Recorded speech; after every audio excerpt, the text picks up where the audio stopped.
In this episode of Gareth Jones on Speed, guess what? I'm driving to North Wales. Bet you never saw that coming.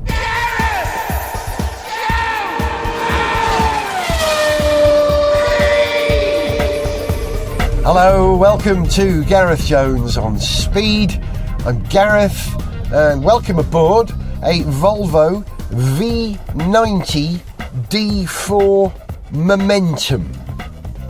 It's very quiet because I'm just on the junction of the A406 and the A1 leaving London for North Wales, and this car stop-start. It's got a diesel 4-cylinder engine which I don't have the figures to hand. I will dig out later and work out what the brake horsepower is, but it seems to be adequate. Yes, it's very smooth, it's very refined. It has a bit of a roll issue. I noticed that over speed bumps and corners it really struggles in London, and even city low speed cornering 90 degree, this thing sort of rolls and wags back. The body control laterally isn't as good as it is front to rear longitudinally, is that right? So there we go, that's the flaw. That's the only flaw, I think, because there's an awful lot about this car to like. It evokes a bit of a Volvo. You look at the grille, the shade to the old P1800 there, and when they launched this car they teased forward by showing the estate as a shooting brake, and that of course got my attention. Volvo made a lovely shooting brake, the P1800 ES, many years ago. Zog had one, actually he had the P1800S I think, which was the coupe, but what a magnificent car. I love the shooting brake. So cleverly, a bit of that coolness cachet has been shown as background radiation, you might say, for this car, and it sort of got my attention because of that. But I do like a Volvo. Who doesn't like a Volvo? You know, who didn't like a Saab? But Saab are no longer with us, but thanks to some good timing from Geely, they acquired Volvo at a reasonable fee, I believe, from Ford, and have invested in it quite heavily, and they really are pushing Volvo at Mercedes, BMW, and more importantly Audi owners at the moment. They're going for bigger numbers than they ever have before, and my guess is it's probably working. I mean, judging by the number of XCs, the full gamut of XCs that you see around on the road, a very popular car in a very popular sector of the market. So it's working. Now, I had a Volvo on Gareth Jones on Speed a few years ago. We had an XC70 which I took all the way to Spain and back, and really got to know well and really appreciated. I liked the fact that it was a great car for camping. We were camping, we had a top box on, it came with rails, it was really easy just to stick my bars on and the box for all the stuff I had to take, and we rolled in and out of campsites easily thanks to that little bit of extra height that you get from the cross country, the XC, than you do over regular Volvos. And I loved that car. I thought that car was amazing. It had some tremendous driver aid stuff. I remember that the distance sensitive cruise control could be set up to manage A roads and even roundabouts in France. It really was very nicely sorted, and I've been looking forward to exploring the driver aids in this car. It's a big part of Volvo's IP, isn't it? It's DNA. So that's something I've already been exploring in this car. I've had it about a week, and I went up to Yorkshire camping in it. Yeah, put my roof bars on. I had to buy adapters for my bars, but that's okay. Rather than buying a whole new set of bars, the adapters, that's cool. You know, Volvo designed to be purposeful. It's an estate car.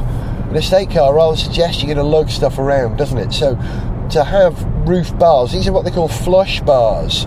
On the XC70 I had, the bars were raised, so I couldn't use the clamps which make my whisper bars, they're called. They're aerodynamically shaped like a fully symmetrical section, like a tailplane or the camera mount on top of a Formula 1 car in cross-section. And they're quite quiet, they're really good. And they go on this car, hey, it's an estate car. Volvo, king of the estates. And let's hear it for the estate car. In an age when people think utility, they automatically think of very high-riding 4x4 with a big body, big wheels, long suspension travel. You know, we've all gone mostly off-road, not completely. They're all crossovers, aren't they? But the estate car, therefore, represents something more designed for road driving, something more of a driver's car, something more of a sports car. You know, it's low, it feels more like a sports car than it used to. I've said it before, the best thing that ever happened to the estate car was the MPV and the 4x4. Made the estate car look sporting. This isn't a sporting Volvo. It's certainly got performance, but it's not a hurry it about car. It's a cruiser. It's a big luxury cruiser. Oh, winter is coming. Do you watch Game of Thrones? If you do, you cannot have failed to have noticed the sponsorship by Volvo of Game of Thrones. And I watch Game of Thrones religiously. I've watched everything, every episode, many times. I do rather enjoy it. And it's weird because it's kind of outside the sphere of things I would normally be interested in terms of television, but I think Game of Thrones has some great qualities and I've become a real fan.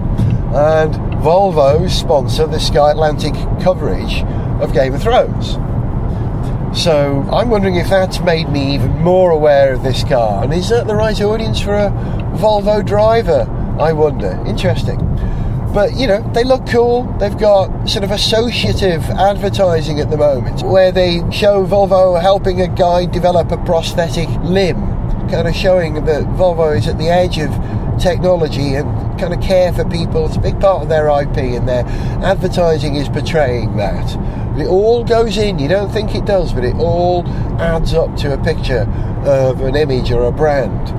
And I'm very happy to be seen driving around in a Volvo, particularly as I live in North London. I live in Stoke Newington, which is adjacent to Stamford Hill. Stamford Hill is one of the areas of London that has a very large Hasidic Jewish population, and a lot of the people in my neighbourhood drive either Volvo estates or Japanese domestic market model Previas, because they don't really like to buy German cars. You know, you probably won't see someone who's Orthodox or Hasidic driving a Mercedes or a BMW. There are some who will, but the vast majority won't. So that leaves the option list slightly skewed towards Scandinavia. Ooh, that was a lovely bit of alliteration. So they drive Volvos. So I drive around in a Volvo, and all the guys in the big black hats look at it and go, oh, it's a Volvo. They're interested. It's their brand. I've left Stoke Newington. I've now made it onto the bottom of the M1. And I guess I should tell you about the driver assist stuff in this car, which I will. But first, I'm going to have a glug of coffee.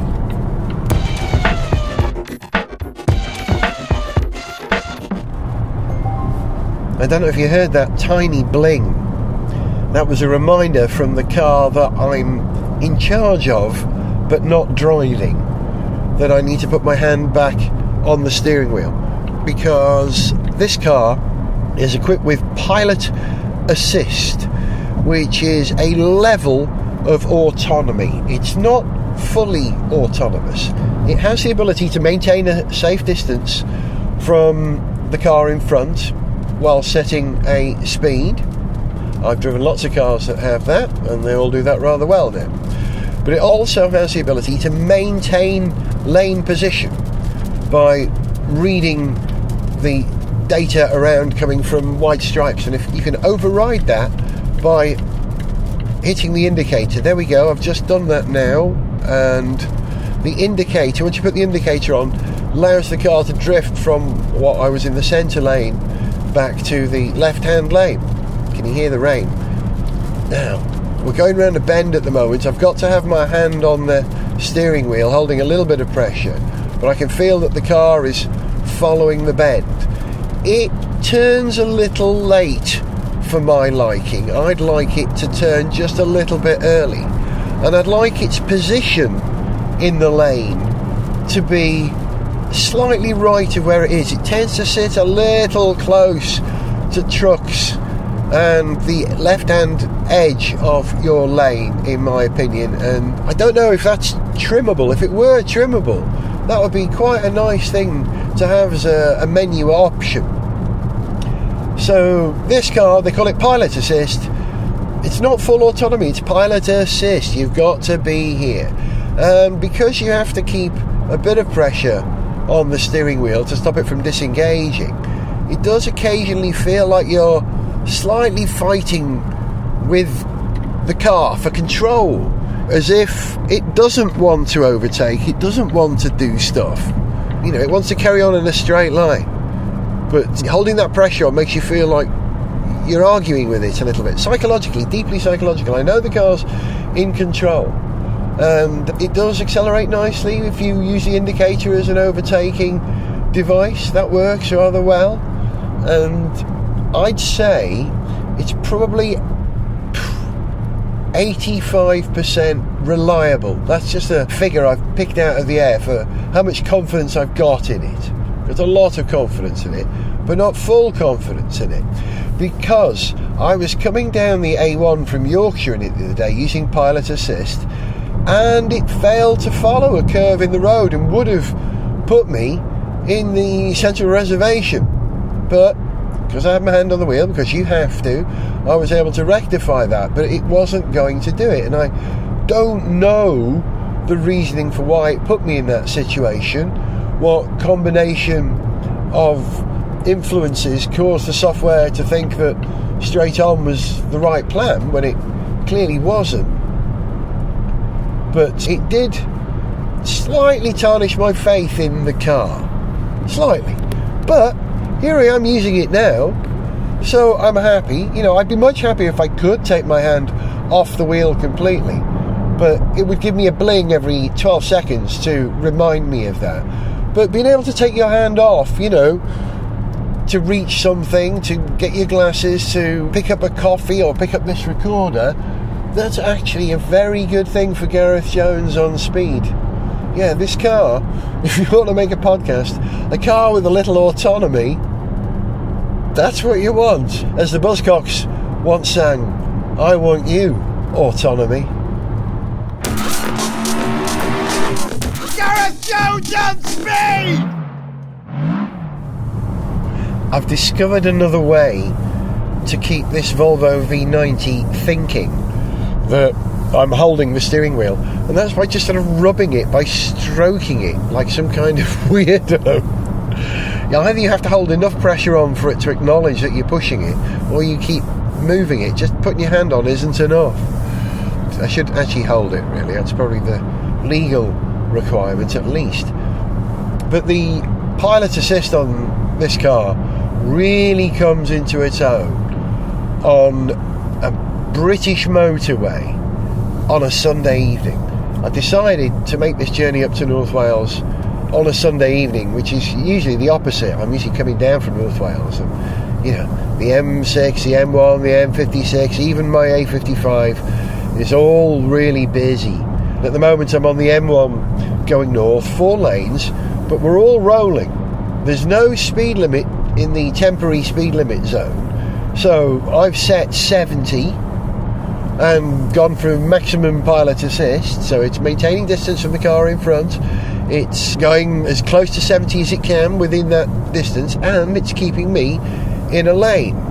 And the cars are varying their speed a little bit, slowing up and accelerating, 3 or 4 miles per hour, but I've got both feet off the pedals and the car is taking care of it very nicely. And this is the first internal combustion engined car I've driven that's capable of doing that.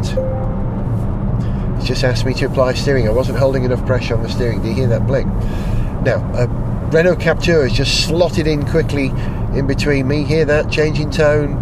The car's slowing down. And that's okay. We're all averaging out a nice speed together. That's all right. I'm in no hurry. Every other car with this level of autonomy I've driven has been electric, and that means one other car, the Tesla. Nothing else has offered this kind of thing.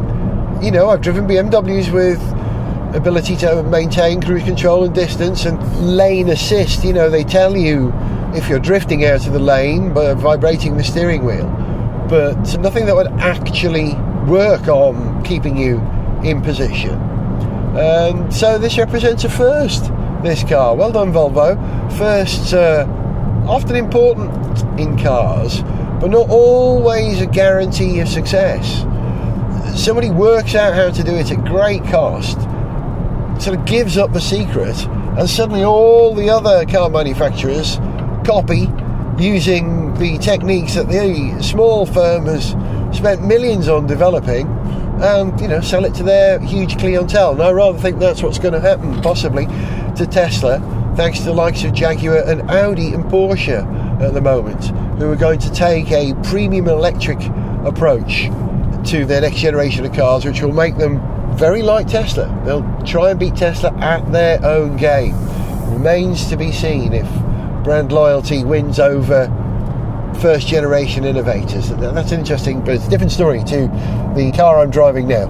An internal combustion engine car with, what's this? Is this level 2 autonomy? Is that what they call this? I don't know for certain. It could be level 3. I don't think it's level 4. But it's certainly the internal combustion engine car with the highest level autonomy I've driven in my reasonably wide experience. Not even that Rolls-Royce Wraith would drive in its own lane, but as you know, the next generation Phantom will, and I think they call it chauffeur, don't they, in Rolls-Royce parlance, which makes perfect sense.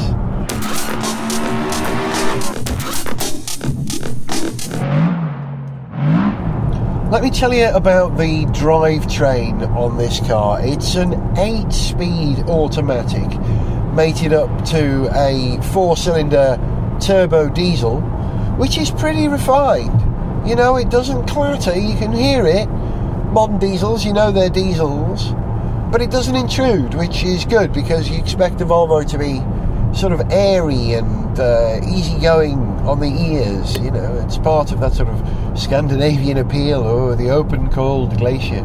So it's a good engine. It's a bit lumpy. It's certainly got the power. Absolutely not short on power, but the way that power is delivered is a bit of a surge overkill situation. When you first get in the car, you're going to be very light-footed, otherwise it springs away. You have to throttle it back, and then if you want something to happen, you boot it, and then nothing happens for about a second, and then it happens, and it really happens, but there is a bit of turbo lag. And I believe that higher up the range, there's a sportier spec of this engine, which is a clever system of injecting air into the turbo to keep it spinning, which prevents that turbo lag. And quite honestly, I think if you want a driver's car, you would need that. And I like a driver's car, and I like instant performance, we all do. You can always drive around the characteristics of an engine, but you perhaps shouldn't have to. So my suggestion would be to look into that, and if you were thinking of buying this car, go for the one with the sportier engine spec for that reason. I'm sure that the turbo lag will be managed better. It's not the end of the world, but it would be nice to eliminate it completely, because the rest of the car is so very, very good. With one other proviso, I've struggled a little bit with the ergonomics. It comes with this enormous, what I guess must be an 8-inch screen, which you do pretty much everything via. The only knob below it is a unlabelled home button. It's a button with a white line on it. Press that and you get the home, which gives you your layout of sat-nav, which radio station you tune to, what your phone is doing, and car status messages. I'm just looking at those now and noticed to see if there is one. No, there aren't any. Okay. But most of the time it will be it'll be whatever you want it. Sat-nav's really good, nice big screen. It requires very positive pushes which makes the entering destinations for sat-nav a little bit slower than I think it could be. Really positive pushes to make everything happen on screen. Please, come on. So it's alright, it's okay. But all that works rather well. There are a couple of other buttons underneath the screen, real buttons. There's a fast forward button for skipping tracks, a play button and a pause button. That's only 3 buttons, including the volume.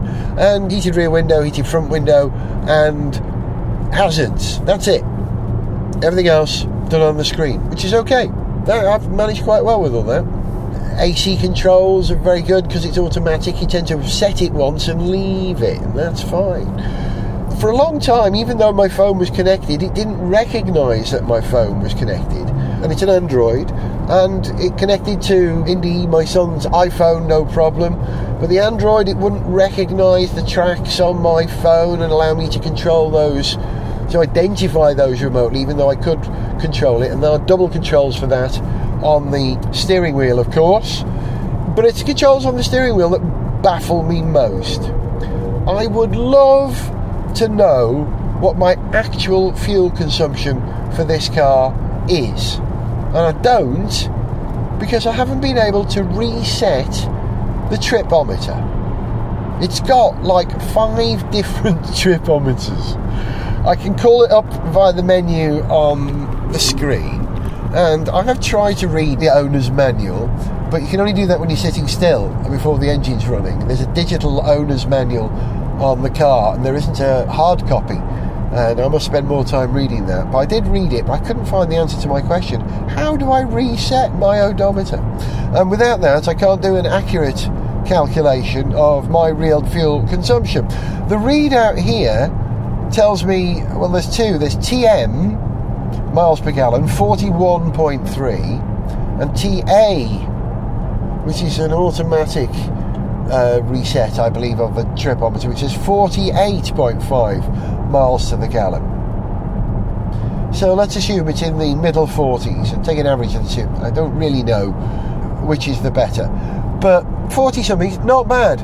That was my criticism of the XC70 I took to Barcelona and back. It was a bit thirsty. 28 miles to the gallon over that entire journey at French motorway speeds, which are higher than British motorway speeds, with a full load of 4 people and a roof box full of stuff. So maybe it's to be expected, but this is noticeably less thirsty. And yeah, we had a bunch of stuff in the roof box and the car was mostly full.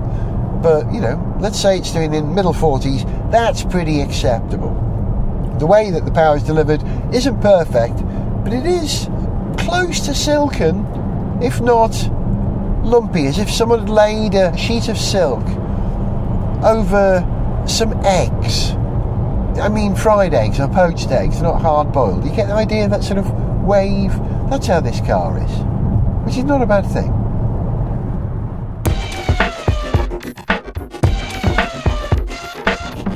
That was interesting. A moment ago, I just had an intervention.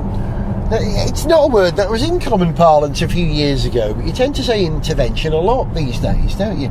You know, oh, I've got a mate who's got a drug problem, so a few of his best friends got together and we had an intervention and we've stopped it. In school, no, I'm afraid there was an intervention, otherwise his behaviour would have been... Well, I just had an intervention from a car, which is a first. I got to a section of the M6 where there was a 60 mile per hour limit here, heading north, just north of Birmingham, Wolverhampton, that way. And I was sitting out in the right-hand lane. There were people who wanted to go quicker than me, so I got out of the way. But because I was using the pilot assist, I simply put the indicator on and expected it to drift into the left-hand lane. It didn't. So I gave the steering wheel a bit of a shove, and it shoved back. It didn't want me to change lanes because there was a Land Rover Freelander in that lane that it thought I was going to be a little too close to for politeness. Certainly not going to collide with him, certainly not cutting him up, but just a little too close perhaps to the front bumper than politeness would have allowed. And I like that because the way that the car managed it was very interesting. It gave me the opportunity to do something about it. It shoved back, you know, which I thought was kind of nice. Tricky here now. I've got an Audi that wants to change lanes, and my car was hesitating. Not perfect. I had to speed up to clear that car, and I'm now in a 60 mph zone. Interesting. So yeah, good stuff and bad stuff, but not completely flawless. But is any driver assist or autopilot system completely flawless? I think not until absolutely everybody's using it are we totally safe. But I am a big fan of driver assist, autopilot if you like, for when you're in heavy traffic conditions where everyone's cruising at a limited speed, a temporary speed limit, or there's just too much traffic and it's stop start, because I think systems will probably manage that better than a tired and distracted driver. There's some really odd and brilliant bits of tech on this car for daily use. The first one is really nice. There are 2 buttons on the boot. It's nice to have a hatch that closes electrically. There are 2 buttons. One is close, the other one is close and lock. Nice. If you've got keyless entry, you've got a key in your pocket and the car just responds to it, the key never comes out. You don't have to get the key out to then lock the car. The last thing you do is get the stuff out of the boot, close and lock. Nice, universal locking, very good. The most extraordinary thing on this car though, I've never encountered a road car with this before. If you sit in the back, in the centre console, you've got a 230 volt 3-pin 13 amp socket. Wow. So you bring your home charger, plug that in. When you're travelling, you got one charger. You could have just put a USB in there. That would have made it easier. But fancy having that. That's quite useful for camping, that is, if you've got a cooler or a light or a pump for inflating airbeds. So that's kind of nice. I like that. Bonkers. The more time I've spent driving this car, the more I've grown to really enjoy it. I was a little critical of the lumpiness of the motor when I first got it. But everything else it does is really very, very good. The more you use the pilot assist, the more confident you become with it. And that's such a great name for it, pilot assist. It's not complete hand it over to me, but it's most of the way there. And I thought that might be a psychological issue. Either you want to know that the car is completely in control or that you're doing it. There is no in between. But I think this car has struck a very good in between. The detail stuff, like when you're changing lane, you indicate you overtake, and if you want to change back into your original lane, you indicate. That allows the car to cross the white line separating the 2 carriageways, and then immediately you cancel it. Once you're in the lane, it finds that lane and stays there. It does the job properly, sort of a pilot assist. And if you're prepared just to have your hand on the steering wheel and just push lightly now and again, most of the time it really is driving the car and doing a very good job. I'm a big fan. I think this car is deep in Volvo DNA.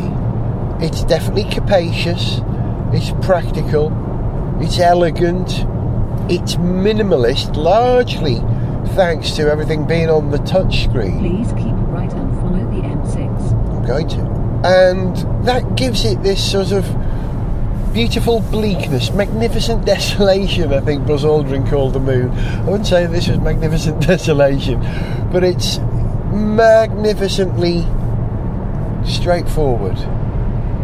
And I think maybe that's what people want from a Volvo, a really straightforward, safe car with very few pretensions other than to be a Volvo estate, which is probably high praise.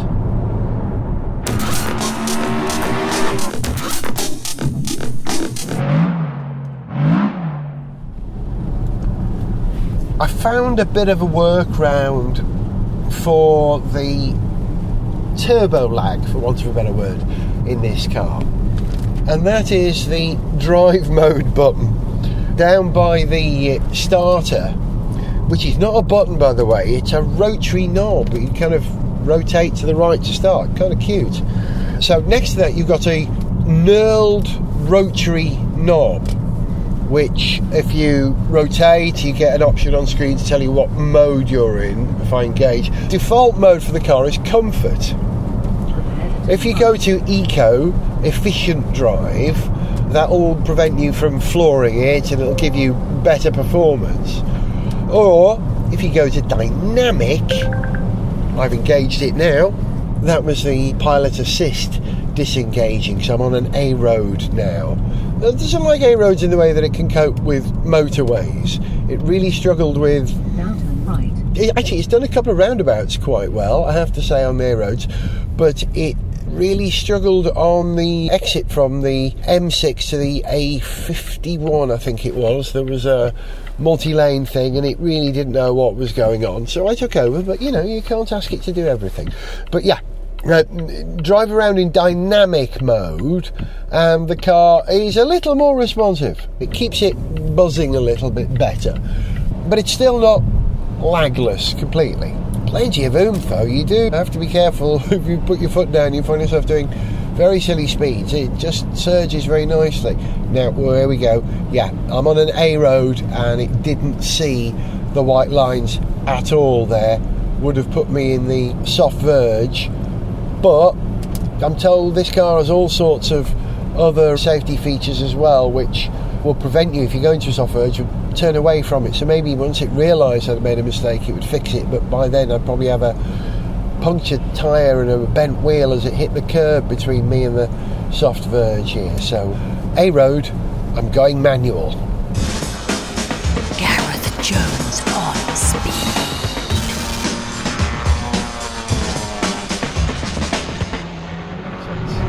This is a very sensible car.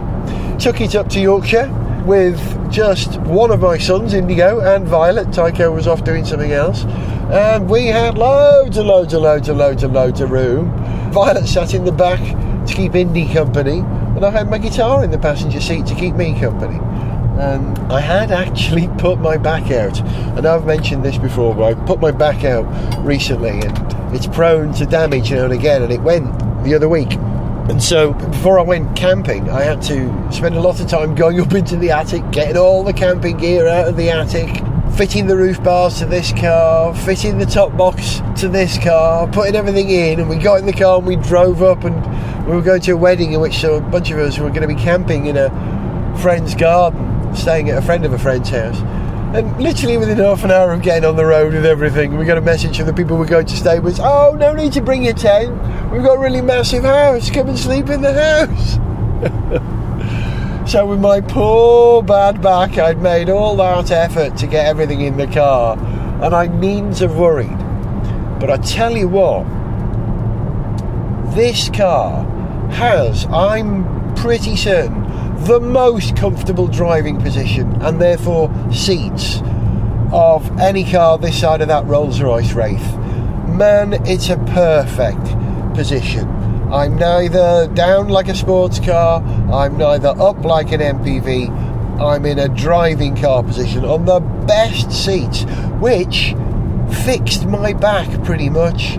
I had a terrible back, but it wasn't difficult to get comfortable and stay comfortable in this car. For a journey from London to Yorkshire, which took near enough 4.5-5 hours, the seats really helped. So, older person, we're talking about the demographic of, hang on, there's a truck pulling in front here. How's the autopilot doing? Yeah, well, I would have slowed down a little earlier, but thank you for seeing it. It did see it. If Volvo recognise their demographic, the older person, then they're going to benefit from good seats. But is that really what they're after? Very good. A Peugeot just suddenly threw himself in from the left-hand lane to the lane that I'm in, but I saw him indicating, and so did the Volvo.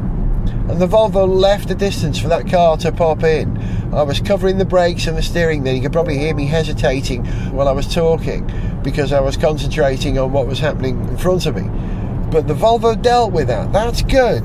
My confidence rating in this car has gone up from 86%, perhaps to 89%. That was very good. Still can't explain that situation on the A1, but I'll explore this car and report back. So, as I was saying about Game of Thrones, winter is coming, Volvo sponsoring Game of Thrones on the television. This car, it's got the best throne. It really has. How about that? Pulled it full cycle. I was Gareth. This was Gareth Jones on Speed in a Volvo V90 D4 Momentum. Very good.